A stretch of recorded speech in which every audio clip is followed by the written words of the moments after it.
जन्म स्थान के बाद मध्य प्रदेश सहित राजस्थान और बाकी राज्यों में भी प्रवेश कर रहे हैं। जहां जहां भगवान कृष्ण की लीलाएं हुई है, प्रत्येक स्थान को तीर्थ बनाएंगे सरकार के माध्यम से। ये हमारी सरकार ने संकल्प लिया है। धार्मिक पर्यटन है उसको बढ़ाने का काम सरकार कर रही है। महाकाल लोक विश्व प्रसिद्ध अब ओमकारेश्वर लोक बनाने की तैयारी। इसके साथ ही कृष्ण पार्थी की अगर हम बात कर ले, देव स्थानों की बात कर ले, मध्य प्रदेश एक अलग पहचान रखता है। सरकार की इस प्रयास को आप कैसे देखते हैं?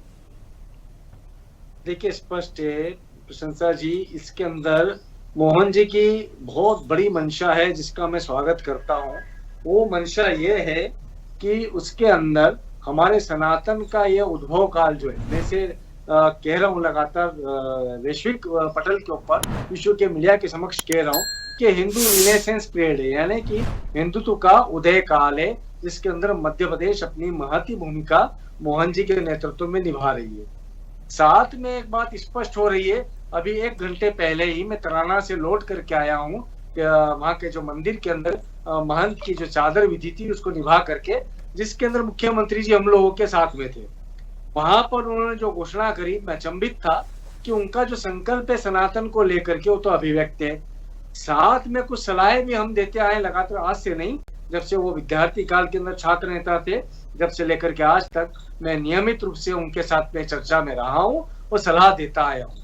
एक सलाह मैं आपके चैनल के माध्यम से और अन्य चैनलों के माध्यम से भी निरंतर रूप से दे रहा हूँ कि हमारे जो स्थान है वो तीर्थाटन के स्थान होंगे, जहाँ पर मंदिर है, जहाँ पर साधना स्थली है। हमारे वो स्थान जहाँ पर हमारे अध्यात्म को, हमारे भारतीय इतिहास को, भारतीय वैदिक वाङ्मय को अभिव्यक्त करना है, वो देशाटन के स्थान है। और जहाँ पर आपको लगता है कि जहाँ मनोरंजन के जरिए रिजुविनेशन होता है, रिहेबिलिटेशन होता है, जहाँ पर आपका मन की शांति के लिए कुछ कार्य होता है, शुद्धि के लिए कोई कार्य होता है, वो पर्यटन स्थान है। तो हमें धार्मिक पर्यटन को व्यापक रूप से परिभाषित करना आवश्यक है। अन्यथा गोवा का क्या हुआ, कि मैं निरंतर रूप से कहता आया हूँ, गोवा के अंदर आपने देखा होगा कि परशुराम और दुर्वासा की वो साधना स्थली रही। अनेक मंदिर है, अनेक उनके वैदिक वाङ्मय की प्रयोगशालाएं हैं, उनके फरसे से बना हुआ वो गोवा है। वहां पर पुर्तगालियों के आने के बाद में पर्यटन के नाम पर वहां पर जो कुछ हुआ है उसका मैं समर्थन नहीं करता। तो मैं कहीं ना कहीं चिंता भी अभिव्यक्त करता हूँ कि हमने प्रयास तो कर लिया कि शराब मुक्त मालवा हो जाए, उज्जैन हो जाए, मांस मदिरा मुक्त हो जाए, किंतु यदि हम पर्यटन शब्द का उपयोग करेंगे तो पर्यटन की अपनी एक परिभाषा है, अपनी एक नियमावली है। देशाटन की अपनी परिभाषा है, उसकी नियमावली है। वहीं के वहीं तीर्थाटन की अपनी मर्यादाएं हैं, तो हमें उन मर्यादाओं को रखते हुए करना होगा। यही बात मैं निरंतर रूप से मुख्यमंत्री जी को कहता आया हूँ। जी बिल्कुल। शैलेश जी, एक सवाल मेरा ये भी रहेगा, धार्मिक पर्यटन की यहाँ पर बात हो रही है, सनातन की बात हो रही है, मध्य प्रदेश की संस्कृति की बात हो रही है, तो जितने भी धार्मिक स्थल हैं ये मध्य प्रदेश की सांस्कृतिक विरासत को दर्शाते हैं, या कि क्या कुछ संस्कृति रही है, और अगर इनको विकसित करने का काम सरकार कर रही है तो जो मध्य प्रदेश वासी है, इसके साथ ही अलग अलग राज्यों से जो लोग यहाँ पर पहुंचेंगे वो मध्य प्रदेश की संस्कृति को भी जानेंगे, सनातन को भी समझेंगे, और इससे आप जो कह रहे हैं एक नया उदय आएगा सामने, और लगातार मध्य प्रदेश को भी विश्व पटल पर एक अलग पहचान मिलेगी। सही है। देखिए, तो स्पष्ट है प्रशंसा जी की, हम यदि किसी स्थान की वास्तविक वैभव को पुनर्स्थापित करते हैं, देखिएगा हमारे मालवा अंचल के अंदर जैसे कायथा है, तो कायथा की केत सभ्यता है जो कि अपनी भारतीय सभ्यता या अन्य सभ्यताओं से अलग है। उसका भी एक बड़ा व्यापक सा खोज हुई। उस खोज के अंदर प्राप्त हुआ कि हमारे मध्य प्रदेश के अंदर उज्जैन के और तराना के मध्य में, उज्जैन और शाजापुर के मध्य में एक स्थान है कायथा। उस वहां की जो केत सभ्यता है वो अलग है। वहीं पर यह प्राप्त किया गया कि उज्जैन के प्रथम राजा में मित्रवंशी जो राजा थे, उन राजाओं के अंदर भी एक राजा ऐसा था जिसने यहाँ से जाकर के इराक में अपने आप को स्थापित करा, आर्याक ने, और आर्याक के नाम पर इराक बना। तो बड़ा गहन चिंतन है। मोहन जी इस बात को समझते हैं, क्योंकि हम विद्यार्थी काल से जानते हैं कि वे बड़े रिसर्च और एनालिसिस के अंदर बड़ा विश्वास रखते थे, किसी खोज के अंदर विश्वास रखते थे। तो हम लोग जब होगा मुख्यमंत्री बनते से गीता का जो उन्होंने प्रत्येक जिले के अंदर स्थान बनाने की बात करी, वाकई में वो बेहद स्वागत योग्य। इस भारत में इतने सालों से सत्ता आई गई, किसी ने प्रयास क्यों नहीं करा? सिर्फ साधु संतों ने किया कि गीता भवन बना लिया या फिर गीता के ऊपर तुलसी मानस भवन बना लिया। किंतु आज शासकीय स्तर के ऊपर यदि कोई मुख्यमंत्री बात कर रहा है तो मोहन यादव कर रहा है, वो इस बात की बात कर रहा है कि जिस गीता के सार के अंदर विश्व का राजनीतिक, आर्थिक, सामाजिक, ऐतिहासिक, वैज्ञानिक सारी अवधारणाएं, सारे फॉर्मुलेशंस, सारे उसके डॉक्ट्रिन्स, सारी फिलोसॉफीज उसके अंदर है, तो उसका जब अनुसंधान केंद्र खुलेगा तो निश्चय ही यह हमारे लिए भूतों न भविष्यति वाला एक उसी उदय काल को दर्शित कर रहा है, जो भक्ति काल के अंदर खान हो, सूरदास हो, तुलसी हो, सबने अपने अपनी भक्ति के माध्यम से भारतीय वैदिक वाङ्मय को बड़ी जोर शोर के साथ में स्थापित किया था और हर एक व्यक्ति बड़ा भक्तिमय हुआ था।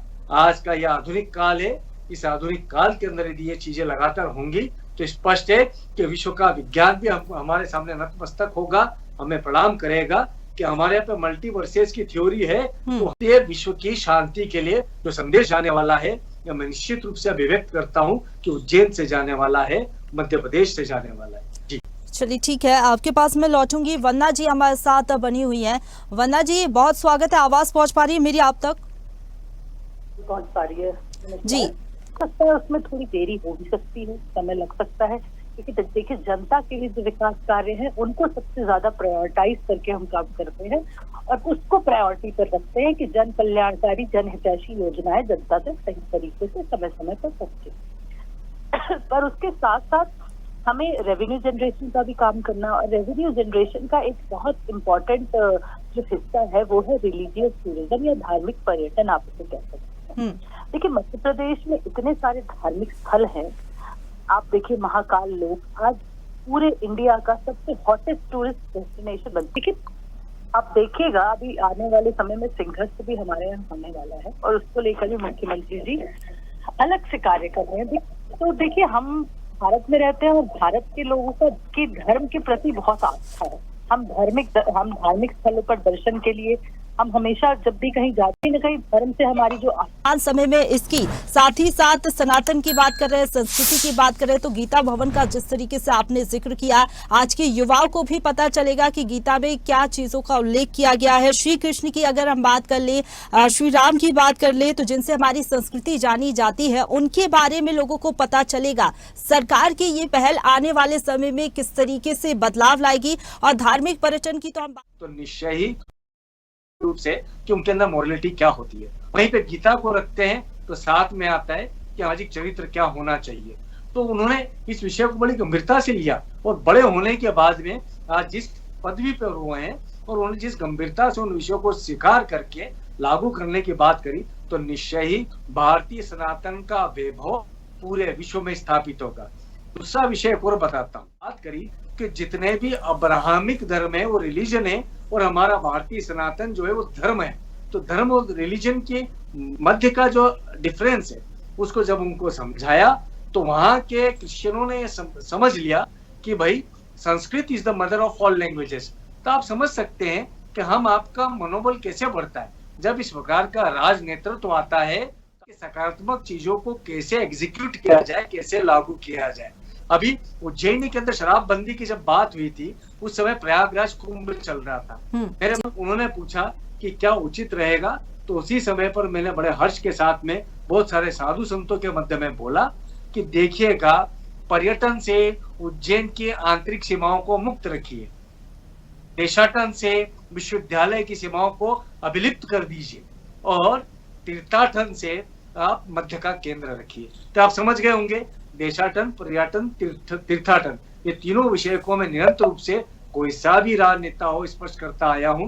यदि हम इनके बीच में फ्यूजन करने का प्रयास करते हैं तो बेहद समझ-बूझ के करना पड़ेगा, क्योंकि उज्जैनी के अंदर यदि शराब, मांस, अंडा इसके ऊपर यदि प्रतिबंध लगता है तो स्पष्ट है कि हम सतोगुण प्रवृत्ति को हमारे भारतीय सनातन के जरिए प्रमोट करते, उसको हम अभिव्यक्त करते। वहां पर टंगे हुए मांस मदिरा की वस्तुएं दिखें तो उचित नहीं है। हमारी स्वयं की छवि वैश्विक मानस के ऊपर गलत जाती है।